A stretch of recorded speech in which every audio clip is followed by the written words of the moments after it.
So hello everyone, my name is Abhishek Goyal and welcome to my channel. तो आज के video में हम एक और रिएक्शन करने वाले हैं। ये जो वीडियो है बहुत ही इंपॉर्टेंट और बहुत ही इंटरेस्टिंग वीडियो है, राइट। और ये ज़्यादातर लोगों को इसी बात का कंफ्यूजन होता है जब भी वो स्पिरिचुअलिटी में आते हैं, राइट। वो तो ये वीडियो कौन सा है, knowledge versus reality.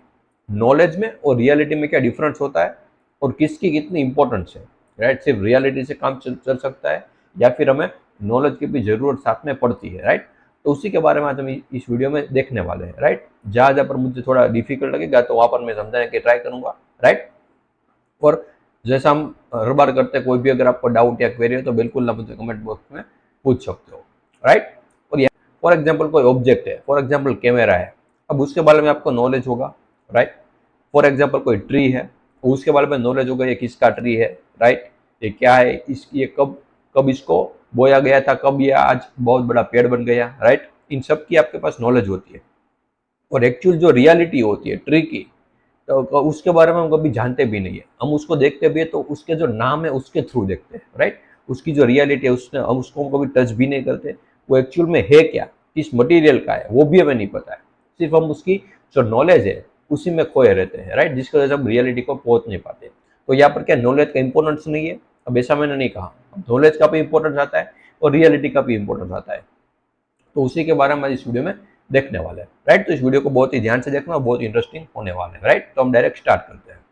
So, when we talk about the Vedanta, the Advaita, so, the ultimate aim of Advaita right, Vedanta ये जो वेदांता है, अद्वैत वेदांता, उसको हम उपनिषद भी कहते हैं, राइट। वेदांता और उपनिषद दोनों सेम चीज है। is to prove non-duality, right? To show non-duality or to talk about non-duality, but it starts off with I'm not the body, I'm not the mind. और ये आपने बहुत जगह सुना भी होगा ये वर्ड नॉन ड्यूअलिटी। दो नहीं है, नॉन ड्यूअलिटी। अब इसका रियल में आई एम श्योर आपको मीनिंग पता है, अगर नहीं पता है तो मैं समझाने की ट्राई करता हूँ कि नॉन ड्यूअलिटी का मीनिंग क्या होता है। For example black and white, अच्छा और बुरा।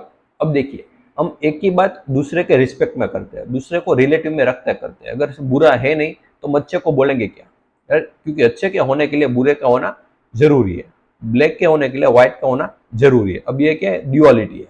इसी तरीके से हमारे यूनिवर्स में भी ड्यूअलिटी पाई जाती है। सबसे जो बड़ी ड्यूअलिटी है वो क्या है, कॉन्शियसनेस एंड यूनिवर्स। बट इसको भी जब आप बेसिक से समझोगे तो आपको समझ में आएगा ये भी रिलेटिव है। मतलब अगर कॉन्शियसनेस है तो हम कह सकते हैं कि यूनिवर्स है या नहीं है, राइट। अगर यूनिवर्स नहीं है या तो हम कॉन्शियसनेस के बारे में भी कुछ कह नहीं पाते, राइट। तो ये दोनों एक दूसरे पे डिपेंड करते हैं। ड्यूअलिटी का यही मीनिंग होता है कि दोनों एक दूसरे पे डिपेंड करते हैं, राइट। तो क्या पर थोड़ा थोड़ा क्लियर हुआ, लेकिन उसके ऊपर मैं फ्यूचर में बिल्कुल वीडियो बनाऊंगा कि नॉन ड्यूअलिटी का मतलब क्या होता है रियल में, right. So, isn't it contradictory of the fact that it's starting off with something which is saying there's a difference when ultimately it wants to prove that everything is one?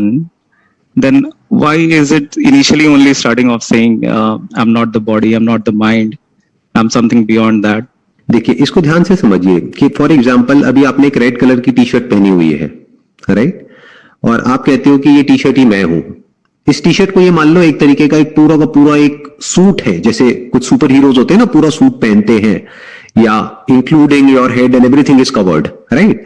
और आप ये जो conversation है ना, ये आपको बहुत help करेगी जब आप इंक्वायर करोगे इस क्वेश्चन में कि हु एम आई, राइट। उसके बारे में भी यहाँ पर बात होती है। तो इसलिए इस चीज को भी, ये जो पहला जो कन्वर्जेशन है उसको भी ध्यान से देखना कि हु एम आई की हम इंक्वायरी कैसे करता है। शीशे में देखते हो, आप कहते हो मैं तो यही हूं, तो and you strongly believe that, you don't have a doubt about it, because everybody is saying कि मैं यही हूं, मैं यही टी शर्ट हूं। कोई बोलता है मैं लाल टी शर्ट हूं, कोई बोलता है मैं नीली टी शर्ट हूं। तो अब शुरू कहां से करें? अगर सीधा बोलेंगे आप ये हो, तो या तो आपकी कोई फॉर्म होती तब हम सीधा पॉइंट कर देते। अगर आपकी कोई फॉर्म होती तो वेदांता सीधा पॉइंट कर देता, अरे आप टी शर्ट नहीं हो, आप ये हो, ये जो शीशे में दिख रहा है ना। आप कहते अच्छा अच्छा, मैं टी शर्ट को उतारूंगा तो मैं ये हूं। But if you are formless तो कहां से शुरू करना पड़ेगा? You are not the T shirt, you are not your hair. देखो, बालों को हमने काटा लेकिन फिर भी आप हो। You are not the T shirt, you are not your eyes, आंखें बंद करके देख लो तब भी आप हो। You are not your ears, यानी you are not your senses. अच्छा, you are not your memory, you are not your thoughts, you are not your feelings, you are not your emotions, मन बुद्धि चित्त अहंकार। तो इसको बोलते हैं नेति नेति नेति नेति नेति नेति, यानी ना करते चले जा रहे हैं, मना करते जा रहे हैं, नेगेट करते चले जा रहे हैं। क्योंकि कुछ ऐसा नहीं है जिसको आपको दिखाया जा सके। एंड में अगर कोई फॉर्म बचती, हाँ, what needs to be understood is if subject is a form, तब सीधा पॉइंट किया जा सकता है। But if subject is formless, तो फॉर्मलेस को कैसे पॉइंट करोगे?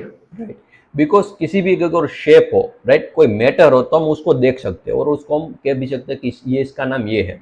बट कोई ऐसी चीज है जो आपको दिखाई नहीं देती, मतलब जो मैटर ही नहीं है, राइट, जिसका कोई शेप या फिर कोई साइज, कोई कलर है ही नहीं, तो हम उसको नाम क्या देंगे, राइट। इसलिए हम यहाँ पर पहुंचते हैं सब कुछ नेगेट करके, ये भी नहीं है, ये भी नहीं, ये भी नहीं है, और जो बचा रह जाता है बाद में उसकी तरफ हम पॉइंट आउट कर कह सकते हैं कि ये मैं हूँ। बिकॉज जो फॉर्मलेस है, जैसा सर ने कहा कि फॉर्मलेस का कोई फॉर्म नहीं होता है। फॉर्म मतलब कोई शेप नहीं होता, कोई साइज नहीं होता, कोई कलर नहीं होता है, राइट। अब हम उसको पहचानेंगे कैसे? अभी उसको नहीं देख पा रहे हो तो उस लोगों को कैसे दिखा पाओगे, राइट। तो इसका जो एक्सपीरियंस होना वो बहुत ज्यादा जरूरी है, जो फॉर्मलेस है उसका। But at the level of understanding हमें समझने के लिए वहां पर कैसे जाएंगे, सब कुछ नेगेट करते करते एक एक नेगेट करते जाएंगे और वहां तक आखिर में पहुंच सकते हैं, right. What does Vedanta means? जब सब कुछ नेगेट कर दिया और सब कुछ नेगेट के बाद में जो बचा रह गया वो आप हो। अब वेदांता कभी भी ये नहीं कहता है कि ये सब वन है। Vedanta does not talk about the oneness. ये हमारा मिस इंटरप्रिटेशन है। Vedanta is Advaita, non dual, यानी दो नहीं है। बस इतना कहा जाता है कि ये टी शर्ट और जिसने इस टी शर्ट को पहना हुआ है वो दो नहीं है, वो एक ही है। बस शुरू कहां से करना पड़ेगा? अरे भाई, टी शर्ट से आगे भी देखो, चलो उसके आगे भी देखो, उसके आगे भी देखो, कुछ है क्या, कुछ है क्या, कुछ है क्या। फिर जाकर के हम फॉर्म और फॉर्मलेस में फर्क कर सकते हैं। फिर जाकर के हम अपीयरेंस में और अपीयरेंस का जो सब्सटेंस है उसमें फर्क कर सकते हैं। I hope you got the answer कि अगर कोई पीछे उसके कुछ ऐसा होता तो सीधा पॉइंट किया जा सकता था, बट वो छुपा हुआ है पीछे। You are getting where I am coming from? तो ये एक अप्रोच है। बेसिकली वेदांता की अप्रोच क्या है? नहीं नहीं नहीं नहीं नहीं नहीं करके जो बचा रह जाता है उसके बारे में वेदांता बात नहीं करता है। बस नहीं नहीं करके आपको छोड़ देता है। अब आप अपने आप फिगर आउट करो इस सबके बाद में क्या बचा रह जाता है। मेरी अप्रोच थोड़ी सी अलग है वेदांता से या अद्वैत से। मैंने क्या किया, आपको सीधा ही पॉइंट कर दिया साउंड ऑफ साइलेंस की तरफ। ज्यादातर लोगों ने क्या किया, जिस तरह से साउंड ऑफ साइलेंस तक पहुंचे तो उन्होंने सोचा यही रास्ता है वहां तक पहुंचने का। बिकॉज जब भी कोई पुरानी बुक्स को पढ़ोगे जो पास्ट में लिखा है, वो कभी भी डायरेक्ट पॉइंट आउट नहीं करता कि रियलिटी क्या है, ट्रूथ क्या है। वो आपको मेथड देंगे कि ये आप इसको समझो, इसको समझो, इसको समझो, और बाद में आप जब पहुंच जाओगे तो वही रियलिटी होगी, राइट। किसी ने भी ऐसा नहीं कहा कि रियलिटी को डायरेक्ट हमें बताया नहीं कि ये रियलिटी है। इसी के बारे में बात कर रहे हैं। जैसे फॉर एग्जाम्पल कोई नेति नेति करके पहुंचा वेदांता के थ्रू, तो उसने वेदांता रिकमेंड कर दिया आपको। That person is basically a Vedantin. कोई मेडिटेशन करके पहुंचा तो उसने आपको बोल दिया आप ये मेडिटेशन करो। कोई अलग तरह की मेडिटेशन से पहुंचा, उसने बोला ये मेडिटेशन करो। उसको अगर 20 साल लगे वहां तक पहुंचने में, उसने कहा कि आपको भी 20 साल लगेंगे वहां तक पहुंचने में। तो जो जिस रास्ते से वहां तक पहुंचा उसको लगा कि क्योंकि मैंने ये सब किया इस वजह से मैं वहां तक पहुंचा। तो शुरू में मुझे भी ऐसे ही लगा कि मैंने इतनी तरह की मेडिटेशंस करी, इतनी तरह की चीजें हुई। बहुत सारी चीजें हैं जो मिस्टिकल है जिसके बारे में मैं बात करना पसंद नहीं करता हूं, but lot of things happened to me during meditation. तो फिर अब क्या होता है कि वो सब जो चीजें हुई ना, तो मुझे लगा कि शायद वही रास्ता होगा। मुझे लगा कि शायद ये अवेकनिंग होती है तब जाके साउंड ऑफ साइलेंस परसीव होती है। तो इसका मतलब लोगों को क्या करना पड़ेगा, उनको भी वो मेडिटेशन करनी पड़ेगी। जब उनकी अवेकनिंग हो जाएगी तब जाके उनको साउंड ऑफ साइलेंस परसीव होगी। बट मैंने क्या किया, एक एक्सपेरिमेंट कर दिया जो पास में आई एम नॉट श्योर किसने किया या नहीं किया। मैं सीधा गया अपने बेटे के पास में। At that time I think it was around 5 years back. So at that time he was 8 years old। आज ही इज 13 years old। तो 5 साल पुरानी बात है। He was 8 years old। मैं उसके साथ में बैठा जाकर के, मेरे घर पे ऊपर एक मेडिटेशन का बड़ा सा पिरामिड बना हुआ था। तो there was a big pyramid जहां पे मैं मेडिटेशन करता था कई कई घंटों तक। तो उसमें मैं उसके साथ में बैठा और मैंने कहा कि भाई ऐसी कोई आवाज आ रही है क्या? तो पहले तो उसने थोड़ी देर सोचा, कहता कैसी? फिर मैंने बोला ऐसी एक ऐसी सीधी सी नहीं, पतली सी लाइन है जो एक ऐसी आवाज है। कहता हाँ पापा आ रही है। And that was a kind of a moment for me कि मेरे सारे फंडे हिल गए। मैंने कहा ये क्या हो गया? मतलब मुझे ये लग रहा था शायद ये करके वहां तक पहुंचा हूं मैं, और मैं कुछ स्पेशल हूं जो मैं इसको परसीव कर पा रहा हूं और कोई नहीं कर पा रहा है। कि ये सब जो योगा है और ये प्रैक्टिसेस है, ये बेसिकली एक बॉडी को ऐसा बनाने के लिए है कि वो बच्चे के जैसी हो जाए। बट बच्चे को योगा की जरूरत नहीं है, किसी एक्सरसाइज की जरूरत नहीं है, क्योंकि बच्चे की बॉडी ऑलरेडी फ्लेक्सिबल है। उसका माइंड ऑलरेडी अभी कंडीशन नहीं हुआ है, इट्स ऑलरेडी देयर। बट मैंने अपने पेरेंट्स के साथ में ट्राई किया, उनको नहीं परसीव हुई, आज तक नहीं हुई। उनके साथ में बड़ी उन्होंने कोशिश करी, मेडिटेशन किया, ये किया, वो किया, क्यों? क्योंकि उनकी बॉडी की और माइंड की इतनी ज्यादा कंडीशनिंग हो गई है कि मे बी अब उनको बहुत ज्यादा योगा प्राणायाम और ये सब करना पड़ेगा, तब जाकर के उनको परसीव होगी। तो अब समझ रहे हो हुआ क्या है कि ये बेसिकली एक तरह का एक शॉर्टकट है, it's kind of a bypass, कि आप सीधा वहां तक पहुंच गए। तो ये मेरी अप्रोच थोड़ी सी अलग है बाकी सबसे। So, but when it comes to experience, what I feel is, if you only have experience, then and you don't have the information about it, then you will not come to know what exactly it is. I mean, अभी मेरे लिए ये sound is only a sound, but if I come to know about the dynamics of it, कि ये वो consciousness है जिसमें कि बॉडी और माइंड सब कुछ है, then actually I will understand the importance of it. देखो ध्यान से समझना, मैं आपको एक बात बताता हूं, बहुत बड़ा सीक्रेट बताता हूं।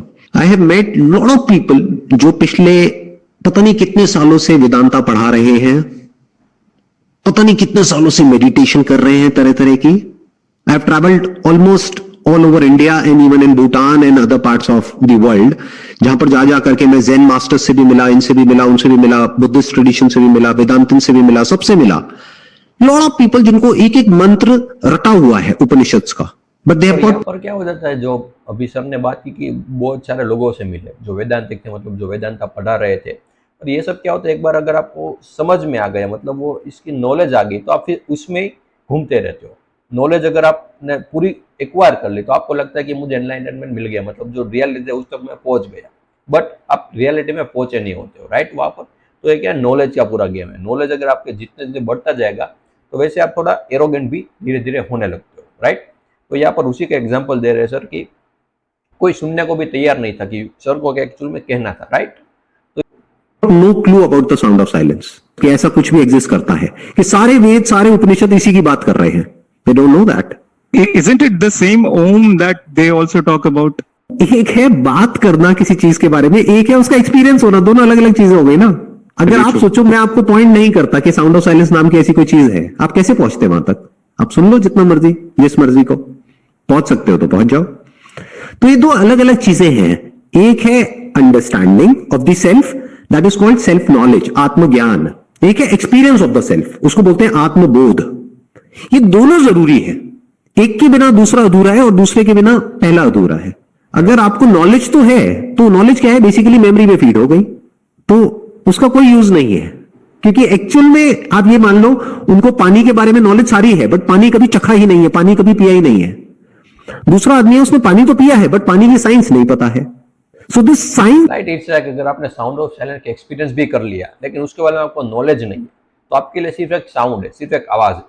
उसका जो रियलिटी में जो मतलब है वो क्या है, आप में उसमें क्या डिफरेंस है, अगर आपको इसके बारे में डिटेल में, मतलब डीप में नहीं पता है, तो उसका कोई फायदा नहीं है, राइट? साउंड ऑफ साइलेंस का एक्सपीरियंस करने का कोई फायदा नहीं है, बिकॉज आपको पता ही नहीं कि वो एक्चुअल में है क्या, राइट? तो यहाँ पर दोनों का होना जरूरी है, सेल्फ नॉलेज और जो रियलिटी है उसका दोनों का एक्सपीरियंस होना भी। of water or the knowledge of water is Vedanta and the water is the sound of silence. दोनों जरूरी है।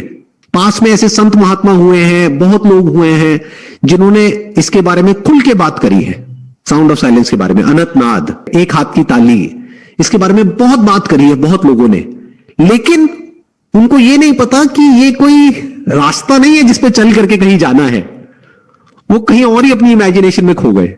दूसरी तरफ से ऐसे लोग हैं जिन्होंने एक एक मंत्र को, उपनिषद के, वेद के, सब रट लिया। उनसे पूछोगे किस पेज पे क्या है, वो सब सुना देंगे आपको, but they have got no clue about the sound of silence. अब जैसे उनसे बात करोगे ना साउंड ऑफ साइलेंस के बारे में, वो क्या कहेंगे, अरे ये तो इल्यूजन है। तो उनसे पूछो रियलिटी क्या है, ये वर्ड्स जो आपने रट लिए हैं अपनी मेमोरी में, क्या ये रियलिटी है? अगर ये इल्यूजन है तो वो रियलिटी की बात करेंगे, but they have got no idea about the reality. और जो इसको एक्सपीरियंस कर रहे हैं, they have got no idea about the science behind it. वो ये समझते हैं ये कुछ और है, मैं कुछ और हूं। तो ये दोनों जरूरी है, एक्सपीरियंस भी और नॉलेज भी, राइट? तो यही तक था वीडियो। आई होप कि आपको समझ में, जो लास्ट जो टॉपिक था वो बहुत ही ज़्यादा इंटरेस्टिंग था, नॉलेज और रियलिटी के बीच में डिफरेंस क्या है। जैसा कहा कि दोनों की जरूरत है, राइट। किसी को भी हम आगे या पीछे नहीं रह सकते। इसको आप ऐसे इमेजिन कर सकते हैं कि साइकिल के दो पहिए हैं, एक के बिना चल नहीं सकती साइकिल। साइकिल चलाने तो दोनों चीजों को बैलेंस में और उसके बारे में आपको पता होना बहुत ही ज्यादा जरूरी है, राइट। तो इसी वीडियो था और सर ने बहुत ही आसानी से समझा, इसलिए बहुत ज्यादा समझाने की यहाँ पर बात नहीं थी। फिर भी कोई भी क्वेरी या डाउट हो तो बिल्कुल आप मुझे कमेंट में बता सकते हो। And thank you so much for watching this video.